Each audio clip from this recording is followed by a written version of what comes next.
আমি এরম খাবার খাবো না। কি মা, প্রতিদিন একই রকম খাবার আমাকে খেতে দিবা না? আমি খাবো না। তোমার খাবার তুমি বেশি করে খাও, একই রকম খাবার আমি খাবো না। বাবা রাগ করিস না, আমি কি আর রান্না করবো বল? তোর বাবা দিন শেষে যেটুকু কামাই করে আনে তার মধ্যে থেকেই বাজার করে আনি। আমাদের অভাবের সংসারে ভালো মন্দ খাওয়ার কোথা থেকে হবে? তুই একটু বুঝ। বাবা রাগ করিস না, খেয়ে নে। না আমি খাবো না, বললাম তো খাবো না।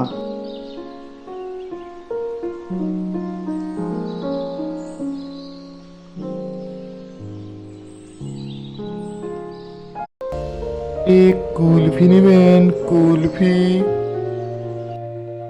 আজ মনে হয় আমার বিক্রি বাট্টা হবে না। ছেলেটাকে আমি কি বলবো? বড় মুখ করে বলে ফেললাম যে রাতে জিলেপি আনবো, সেটা আর হয়ে উঠলো না।